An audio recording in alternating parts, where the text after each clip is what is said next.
Notebook IAS आपकी सफलता है हमारा मिशन। हेलो दोस्तों, स्वागत है आपका आपके पसंदीदा यूट्यूब प्लेटफॉर्म नोट्सबुक आईएएस पे। दोस्तों, आज हम लोग बात करेंगे आर्टिकल 240 पे।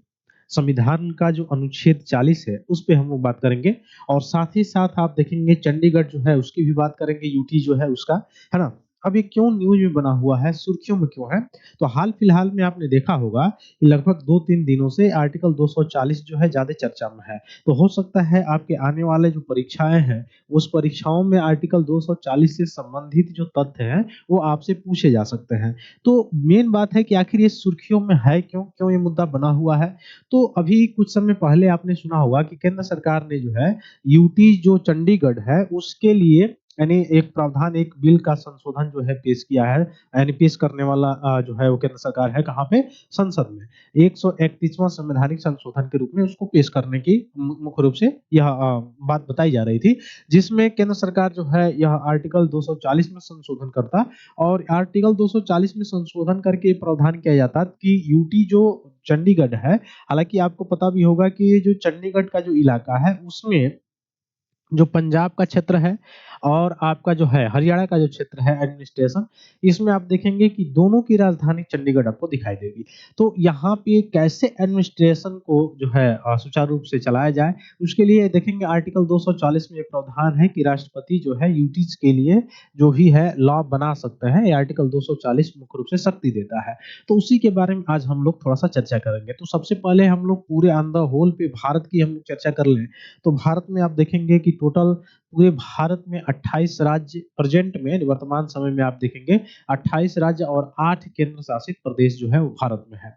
जिसमें से आपको दिखाई देगा कि जैसे 2014 की अगर बात किया जाए उस समय जो है 29 स्टेट जो है वह राज्य थे भारत में, पूरे भारत में, और 9 केंद्र शासित प्रदेश था। लेकिन जम्मू कश्मीर जो 2019 में, अक्टूबर 2019 में जो है, जो कि पहले जो है स्टेट हुआ करता था, उसको स्टेट से हटा के जैसे आर्टिकल 370 वहां से हटा, तो आपने देखा होगा कि वह स्टेट से दर्जा उसको हटा करके यूटी के रूप में उसको बना दिया गया। अब यूटी के रूप में आप देखेंगे कि जम्मू कश्मीर दो भागों में विभक्त हो गया था और अभी भी फिलहाल में वैसे ही है। यानी एक तो है जम्मू कश्मीर विथ लेजिस्लेटिव और एक जो आपको दिखाई देगा वो लद्दाख है जो विदाउट लेजिस्लेटिव है ना। जो कुछ समय पहले आप देखे होंगे ये सुर्खियों में भी बना हुआ था आर्टिकल सॉरी संविधान का जो शेड्यूल 5 है उससे रिलेटेड आर्टिकल में बना हुआ था। कौन? लद्दाख वाला जो आपका जो क्षेत्र है वह, ठीक ना।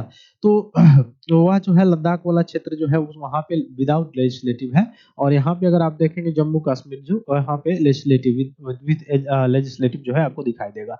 इसमें आप देखने का प्रयास करेंगे तो ये दो, एक राज्य दो यूटीज में जब बट गया तो टोटल अगर आपको दिखाई देगा तो टोटल स्टेट्स की संख्या जो हो गई वह 28 हो गई और टोटल यूटीज की जो संख्या हो गई वह टोटल यूटीज की संख्या 8 हो गई। यानी 8 केंद्र शासित जो प्रदेश है वो आपको दिखाई दे दिए। तो 8 केंद्र शासित प्रदेश और 28 जो है राज्य जो है आपको दिखाई देंगे प्रेजेंट समय में, कहाँ पे? पूरे भारत में, ठीक है।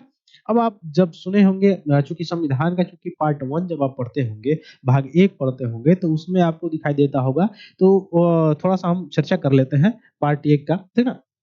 तो संविधान का जो है पार्ट 1 हो गया, संविधान का भाग 1 या संविधान का अनुसूची 1 अगर आपसे पूछा जाए, अनुसूची 1 अगर आपसे पूछा जाए उसमें भी, या आर्टिकल 1 अगर आपसे पूछा जाए, ठीक ना, अनुच्छेद 1 अगर आपसे पूछा जाए, तो अनुच्छेद 1 में चूंकि भाग 1 में आप देखेंगे आर्टिकल, अनुच्छेद जो है वह अनुच्छेद 1 से लेके अनुच्छेद 2, अनुच्छेद 3 और अनुच्छेद 4 जो है वो समाहित है। किसमें? तो वह किसमें समाहित है? भाग 1 में। और भाग 1 किसकी बात करता है? तो राज्य एवं संघों की बात करता है। भारत जो है इसमें भाग 1 में बताया गया है कि भारत जो है वो क्या है? वो राज्यों का संघ है, ठीक है।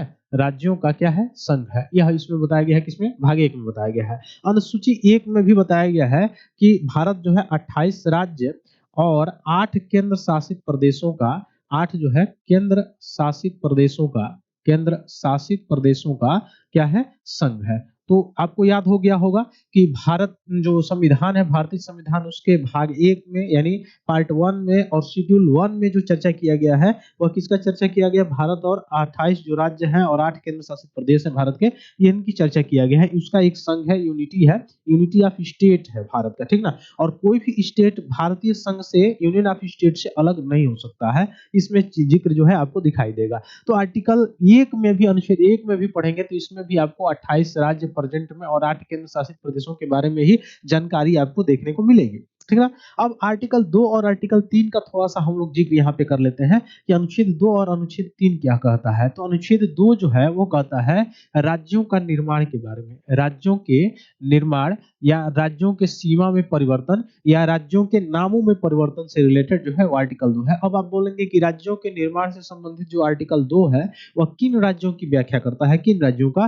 तो यह वैसे राज्य हैं जो भारत के हिस्से नहीं है, यानी भारत के अभिन्न अंग नहीं है, लेकिन भारतीय राज्य में सम्मिलित किसी युद्ध के द्वारा या शांति समझौता के द्वारा या किसी संवैधानिक संशोधन के द्वारा जो है यह शामिल किया गया भारतीय राज्य में। जैसे पुर्तगाल का जो है उपनिवेश आप देखेंगे गोवा था उस समय, सबसे लास्ट तक जो गोवा को एक्वायर करके रखे हुए थे पुर्तगाली। तो भारत में जब वो आया तो किसके तहत आया होगा? आर्टिकल 2 के तहत वो आएगा, ठीक ना? आया होगा, ठीक ना?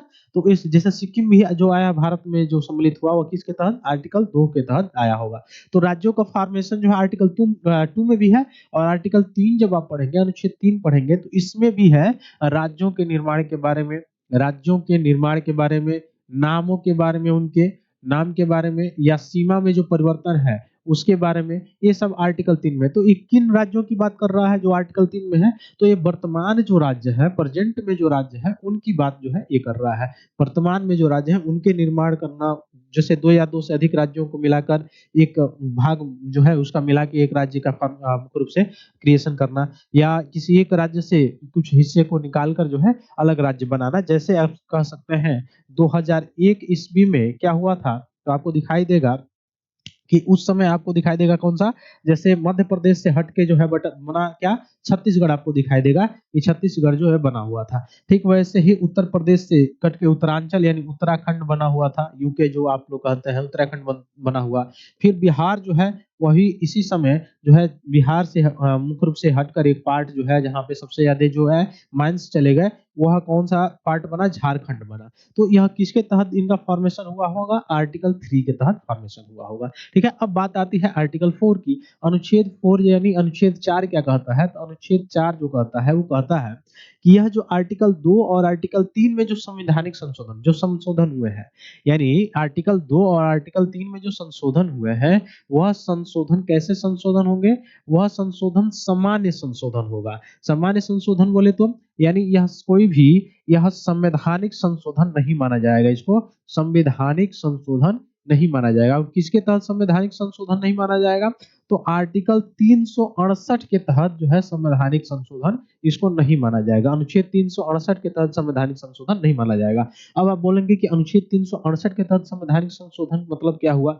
तो अनुच्छेद 368 में आप देखेंगे तो मुख्य रूप से 2 तरह के संवैधानिक संशोधन और सामान्य तरफ से 3 तरह के संवैधानिक संशोधन की वर्णन इसमें की गई है। एक साधारण बहुमत द्वारा, एक विशेष बहुमत द्वारा, एक विशेष बहुमत प्लस आधे से अधिक राज्यों की सहमति के आधार पर जो है संशोधन होता है। इस तरह के संशोधन को आर्टिकल 368 के तहत, अनुच्छेद 368 और भाग भी आप लिख लीजिएगा, भाग 20 के तहत संवैधानिक संशोधन का जो है प्रावधान किया जाता है, अर्थात संवैधानिक संशोधन किया जाता है। अब ये जो संवैधानिक संशोधन करने की जो शक्ति है वह हमारे संविधान में कहाँ से आई? तो वह संविधान में आई साउथ अफ्रीका के संविधान से। कहाँ से? साउथ अफ्रीका का जो संविधान है वहां से हमारे संविधान में लिया गया संवैधानिक संशोधन की जो है शक्ति। तो आर्टिकल 368 के तहत यह संवैधानिक संशोधन नहीं होगा। इसका मतलब क्या हुआ? इसका साफ मतलब ये हुआ कि इसमें जो संवैधानिक संशोधन किया जाएगा, इसमें जो संशोधन होगा आर्टिकल 2 और आर्टिकल 3 के तहत जो संशोधन होगा वह संशोधन सामान्य संशोधन होगा। मतलब साधारण बहुमत द्वारा भी अगर पारित हो जाएगा, साधारण बहुमत द्वारा भी अगर विधेयक पारित हो जाता है तो यह संशोधन जो है पारित माना जाएगा। अब साधारण विधेयक आपको पता भी होगा कि साधारण विधेयक लोकसभा और राज्यसभा दोनों की इसमें भूमिका होती है, लेकिन राज्यों के फॉर्मेशन से रिलेटेड अगर कोई भी विधेयक आता है तो वह विधेयक कहाँ पे आएगा? राज्यसभा में, जिसको अपर हाउस कहा जाता है, उसमें आएगा। ठीक है, बात क्लियर है? तो यहाँ इसकी बात की गई है। अब थोड़ी-सी बात कर लेते हैं भाग 1 की बात तो हमने कर लिया। अब थोड़ा-सा हम लोग इसके बैकग्राउंड में अनुसूची 1 के बारे में भी थोड़ा-सा हम लोग बात कर लेंगे। लेकिन उससे पहले थोड़ा-सा हम लोग देखें कि जब हमारा संविधान बनकर तैयार हुआ, जब संविधान बनकर तैयार हुआ, कब बन के तैयार हुआ? 26 नवंबर सन 1949 को बन के तैयार हुआ हमारा संविधान। ठीक है? यही दिन है जहाँ पे संवैधानिक जो मुख्य रूप से संविधान के जो निर्माता लोग थे, जो मुख्य रूप से संविधान के जो निर्माण करने वाले जो सदस्य थे, उनका जो है क्या हुआ था? सिग्नेचर हुआ था, हस्ताक्षर जो है इसके नीचे इसी दिन हो गया था, ठीक ना? प्रस्तावना के नीचे। तो 26 नवंबर को जो है संविधान बनकर तैयार हुआ और इसके ठीक 2 माह बाद जो है आपको दिखाई देगा कि 26 जनवरी 1950 को जो है हमारा संविधान जो है पूर्णतः लागू हो गया। आंशिक रूप से जो है 26 नवंबर 1949 को लागू हुआ, पूर्णतः 26 जनवरी 1950 को लागू कर दिया गया। उसका कारण ये है कि 26 जनवरी 1930 से ही स्वाधीनता दिवस के रूप में मनाया जाता था। लाहौर अधिवेशन आपको याद होगा 1929 वाला, ठीक है? उससे रिलेटेड है, ठीक ना? तो ये सारी चीजें हैं। तो 26 नवंबर 1949 को बहुत सारे पार्ट जो है वो लागू हो गए थे आंशिक रूप से, ठीक ना? लेकिन अगर आपसे पूछा जाए कि संविधान अंगीकृत कब किया गया था, तो अंगीकृत जो है वह किया गया था 26 नवंबर सन 1949 को। अब बात आती है कि पूरे संविधान को बनाने में कितना वर्ष लगा, तो 2 साल यानी 2 वर्ष 11 माह और टोटल 18 दिन का जो है वह समय लगा। अलग-अलग जो है समितियों के द्वारा इसमें संशोधन करके, इसमें चर्चा करके तब संविधान जो है यह बनाया गया था। यह संविधान जो 2 साल 11 माह 18 दिन में बनकर जो तैयार हुआ, वह किस कमिटी की पहले सिफारिश आई थी? तो कैबिनेट जो है कमिटी थी, कैबिनेट मिशन जो आया था, कैबिनेट कमिटी जो आया था, कैबिनेट मिशन आप कह सकते हैं, इसके सिफारिश पर 1946 में आया था। अंतरिम चुनाव हुए थे, उसमें आपको दिखाई देगा कि ये सारी चीजें जो बन के तैयार हुई। इसमें संविधान जब बनकर तैयार हुआ तो उस समय आपको दिखाई देगा कि टोटल भाग जो थे वह 22 भाग थे। संविधान में अनुच्छेदों की जो संख्या थी वह लगभग 395 थी। और अगर आपसे पूछा जाए अनुसूचियों की संख्या, तो अनुसूची की संख्या जो है वह 8 थी। और मौलिक अधिकारों की संख्या अगर आपसे पूछा जाए, मौलिक अधिकारों की संख्या, तो मौलिक अधिकारों की संख्या जो है वह 7 थी। और मौलिक कर्तव्य की संख्या अगर पूछा जाए, तो मौलिक कर्तव्य की संख्या उस समय बिल्कुल ही नहीं थी, अर्थात 0 थी। उस समय संविधान निर्माताओं ने मौलिक कर्तव्य की जैसे चीजों को शामिल संविधान में नहीं किया। अब वर्तमान की थोड़ा-सा बात कर लेते हैं, वर्तमान में क्या स्थिति है? तो वर्तमान में भाग की संख्या अगर पूछा जाए तो 22 भाग तो है, लेकिन एक चीज चेंज है कि अनुच्छेद जो है वह लगभग 400 पार है, 400 प्लस है, 495 प्लस के आसपास जो है आपको अनुच्छेद दिखाई दे देंगे। बहुत सारे संशोधन होने के बाद जो है यह स्थिति बनी हुई है। फिर अनुसूचियों में अगर आपसे पूछा जाए तो अनुसूची 8 जो थी इस समय, प्रेजेंट में अनुसूचियों की संख्या, तो प्रेजेंट में अनुसूचियां जो है वह कितनी है? 12 है, ठीक है? उसके बाद से मौलिक अधिकारों में घटकर कितना हो गया? तो मौलिक अधिकार जो है, वो मौलिक अधिकार घटकर कितना हो गए? वह मौलिक अधिकार घट के जो है 6 हो गए हैं। और मौलिक कर्तव्य इस समय जो है आपको दिखाई देगा कि मौलिक कर्तव्यों की संख्या जो है वह कितनी है? 11 है ना? तो इस तरह से आपको दिखाई दिया एक तरह से कि संविधान में ये पार्ट आपको दिखाई दिए, ठीक ना? लेकिन यह जो चीजें बनी जैसे 495 के आसपास जो है वो अनुच्छेद आपको दिखाई दिए। अनुसूचियां जो 12 दिखाई दे रही हैं, यह 8वां के बाद पहले कौन-सी अनुसूची आई होगी? अनुसूची 9 आई होगी। और 9वां अनुसूची जोड़ा गया पहला संवैधानिक संशोधन के द्वारा, पहला कॉन्स्टिट्यूशन अमेंडमेंट हुआ था 1952 में, उस समय जोड़ा गया था, ठीक ना? सॉरी 1951 में, 1951 में, ठीक ना? उसके बाद से अनुसूची 10 की अगर बात किया जाए, तो अनुसूची 10 में जो दल बदल से रिलेटेड है और 9वां जो भूमि अधिग्रहण से रिलेटेड है, तो अनुसूची 10 का देखेंगे तो आपको दिखाई देगा कि 52वां संवैधानिक संशोधन, तो 52वां संवैधानिक संशोधन 52nd कॉन्स्टिट्यूशनल अमेंडमेंट एक्ट 1985, दल बदल से रिलेटेड ये अनुसूची था। अनुसूची 10वां जोड़ा गया 52वां संवैधानिक संशोधन के द्वारा। फिर अनुसूची अगर पूछा जाए, अनुसूची 11वां, तो अनुसूची 11वां आपको दिखाई देगा 73वां संवैधानिक संशोधन, इसके द्वारा जोड़ा गया 1991 में। फिर अनुसूची अगर 12 की बात किया जाए तो वह जोड़ा गया 74वां संवैधानिक संशोधन 1991 में, ये भी जोड़ा गया। तो ये टोटल इस समय अनुसूचियां हैं। मौलिक अधिकार में देखा जाए तो इस समय पहले मौलिक अधिकार कितने थे? तो आपको दिखाई देगा कि मौलिक अधिकार की संख्या, तो पहले मौलिक अधिकारों की संख्या वो थी कितनी? वह थी 7, ठीक ना? लेकिन प्रेजेंट में कितना हो गया? 6 हो गया। वर्तमान में जो है वो 6 हो गया। कैसे? तो एक जो मौलिक अधिकार था, जो संपत्ति का अधिकार था, कौन सा? संपत्ति का अधिकार जो मौलिक अधिकार के अंतर्गत आता था, यह संपत्ति के अधिकार को क्या कर दिया गया, डिलीट कर दिया गया। अब इसको डिलीट करके मुख्य रूप से ट्रांसफर किसमें किया गया, आर्टिकल 300 क में, 300 क में। तो ये क्या हो गया, विधिक अधिकार हो गया। तो ये अब मौलिक अधिकार नहीं रहा, इसलिए इसकी संख्या एक घट के कितनी हो गई, 6 हो गई। अब बात थोड़ा सा कर ले हम लोग मौलिक कर्तव्य की। तो मौलिक कर्तव्य की अगर हम लोग बात करते हैं, ठीक ना, अगर थोड़ा सा मैं इसको और ऐसे कर लूं, तो हम लोग मौलिक कर्तव्य की अगर बात करें, ठीक ना, तो मौलिक कर्तव्य की अगर बात करें हम लोग, तो मौलिक कर्तव्य के बारे में संविधान में अगर आप बात करें, तो शुरुआत में तो बिल्कुल जीरो था, मौलिक कर्तव्य था ही नहीं। लेकिन आप देखेंगे कि 1976 में एक समिति बनती है, एक कमेटी बनती है, और उस कमेटी का नाम आपको पता होगा, कौन सी कमेटी, सरदार स्वर्ण सिंह समिति कमेटी, सरदार स्वर्ण सिंह समिति।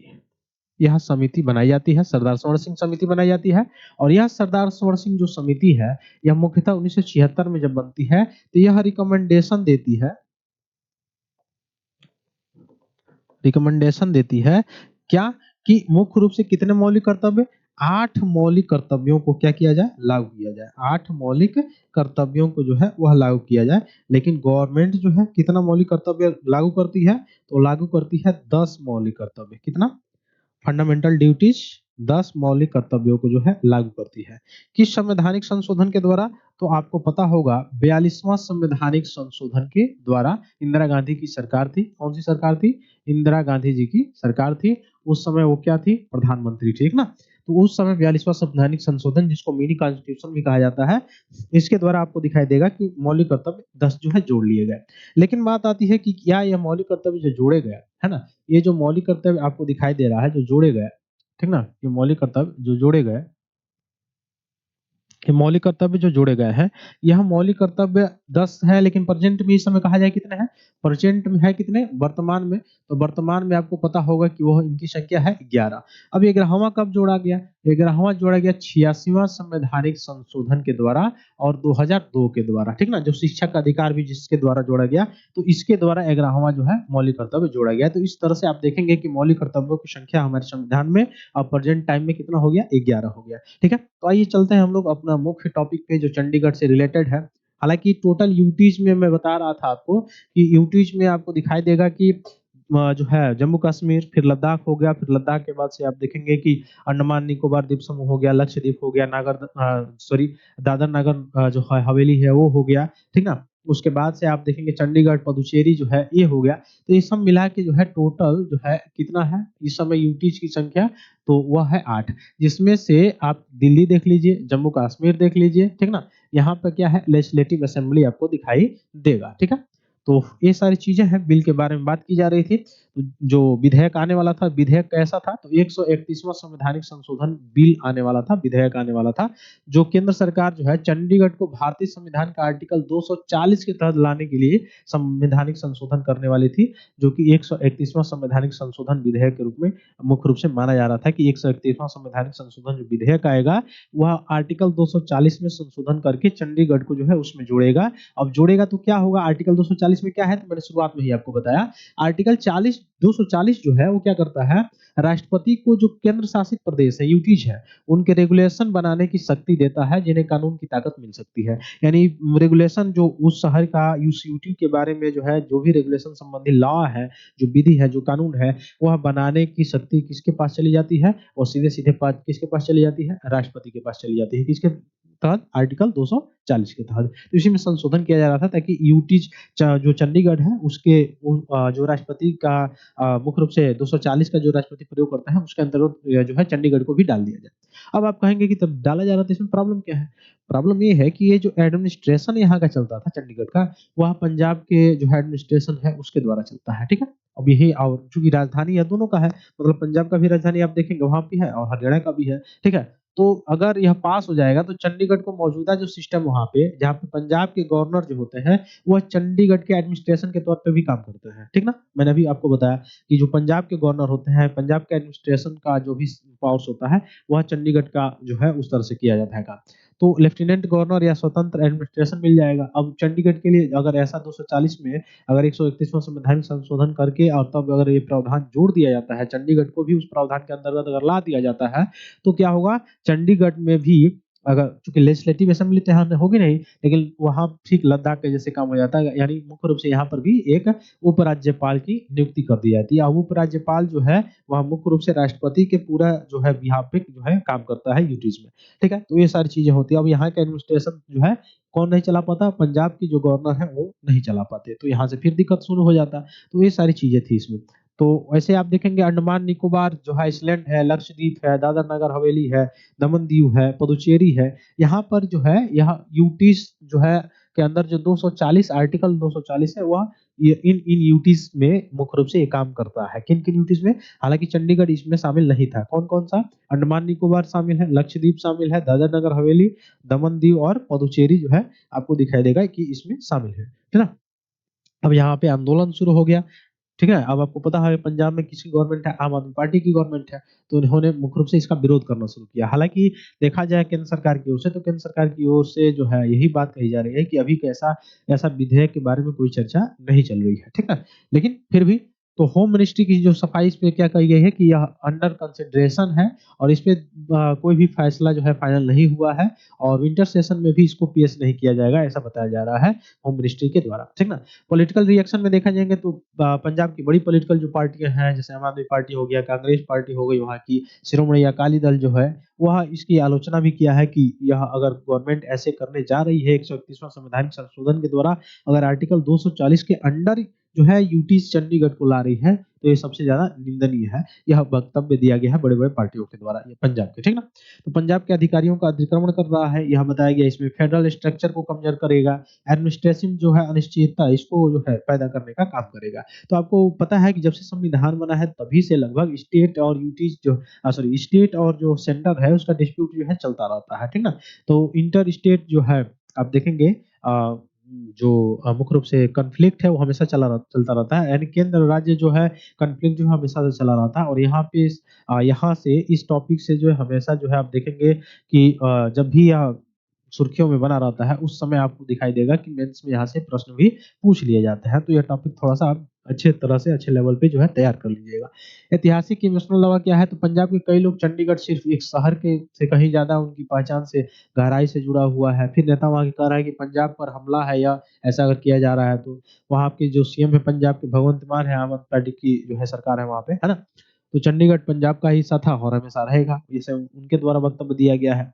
फिर वहां पे असर होने का भी डर है, यानी चंडीगढ़ को जब आर्टिकल 240 के तहत लाया जाएगा तो पंजाब शहर पर या पंजाब को जो है शहर पर एडमिनिस्ट्रेटिव असर होने का डर है कि पंजाब जो है वो चंडीगढ़ पर अपना एडमिनिस्ट्रेटिव जो भी लॉ था या एडमिनिस्ट्रेटिव जो पकड़ था वो भी क्या कर देगा, खो देगा। तो इसलिए सबसे ज्यादा चिंता बनी हुई है। अगर पंजाब के गवर्नर की जगह एक इंडिपेंडेंट जो है एडमिनिस्ट्रेशन नियुक्त किया जाता है तो पंजाब की भूमिका क्या हो जाएगी, वहां पे वीक हो जाएगी, कमजोर हो जाएगी। तो इसलिए ये आरोप लगाया जा रहा है कि यह मुख्य रूप से राज्यों की एक या मुख्य रूप से संघ का जो ढांचा है उसको कमजोर करने के लिए यह शुरुआत है, इसलिए किया जा रहा है, इसलिए इसकी निंदा होनी चाहिए, इसकी निंदा हो रही है। हालांकि सरकार के द्वारा डायरेक्ट कहा गया है कि ऐसी कोई भी प्रावधान अभी नहीं किए गए हैं। ठीक ना।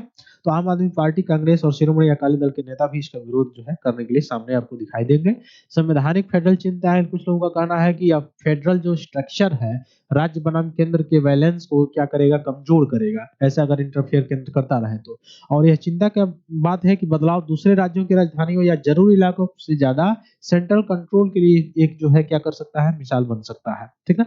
अब आप देख सकते हैं पीआईबी है, मिनिस्ट्री ऑफ होम अफेयर्स का, उसमें बताया गया है इस प्रपोजल के बारे में कि the proposal only to simplify the central government's law making process of the union territory of Chandigarh is still under consideration with the central government. No final decision has been taken on this proposal.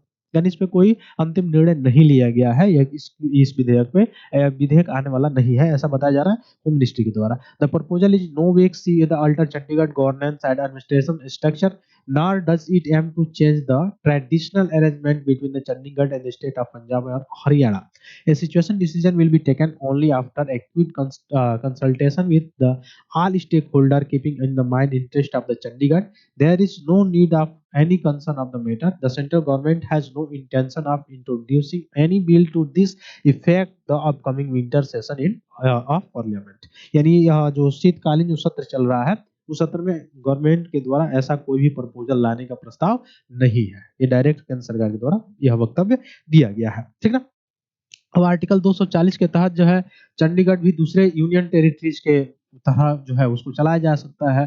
फिर राष्ट्रपति क्या करेंगे, LG के जरिए वहां पे जो है एलजी के कानून अपने कानून के तहत वहां पे चलाएंगे। तो ये सारी चीजें हैं, अलग अलग पार्टियों के द्वारा यहाँ पे ये सारी चीजें कही गई हैं और इसका जो है विरोध भी किया गया है और यह विधेयक अभी जो है इम्प्लीमेंट करने की भी बात नहीं की जा रही है, मिनिस्ट्री के द्वारा साफ साफ कहा गया है। फिर देखा जाए वहां पे चूंकि बड़े लेवल पे आंदोलन हो सकता है तो इसको अगर देखा जाए तो एक तो केंद्र राज्य जो है डिस्प्यूट आप देखेंगे वो शायद उसमें आप देख सकते हैं। दूसरा पॉइंट जो है अगर कोई चेंजेबल चीजें की जाती हैं तो वहां से रिलेटेड जो भी वो जो मुख्य लोग हैं उनसे बातें चीतें करके और तब जो रिजल्ट आएगा, आउटकम्स जो आएंगे उसके अनुसार जो है चेंजेबल होना, ये सारी चीजें हैं। तो फिर देखते हैं हम लोग आगे क्या होता है। तब तक मिलते हैं फिर अगली क्लास में। तब तक के लिए बहुत बहुत धन्यवाद दोस्तों। जय हिंद। हेलो दोस्तों, नोट्सबुक आईएएस आपकी सफलता है। हमारा मिशन के तहत लाया है बेहतरीन टेस्ट सीरीज का कलेक्शन जिसमें यूपीएससी और स्टेट पीसीएस के प्रीलिम्स और मेंस के टेस्ट सीरीज उपलब्ध है, वो भी लोएस्ट प्राइस में। तो आप आज ही अपनी सफलता की दिशा में आगे बढ़ने के लिए हमारे टेस्ट सीरीज सेंटर दिल्ली के मुखर्जी नगर और प्रयागराज के सिविल लाइंस के सेंटर पर जाकर टेस्ट सीरीज परचेज कर सकते हैं। आप अगर ऑनलाइन टेस्ट देना चाहते हैं तो आप डिस्क्रिप्शन में दिए गए लिंक द्वारा आप हमारे ऐप को प्ले स्टोर के माध्यम से डाउनलोड कर ऑनलाइन टेस्ट सीरीज परचेज करें और अपनी तैयारी को और मजबूत बनाएं। अन्य जानकारी के लिए आप दिए गए नंबर पर कॉल भी कर सकते हैं।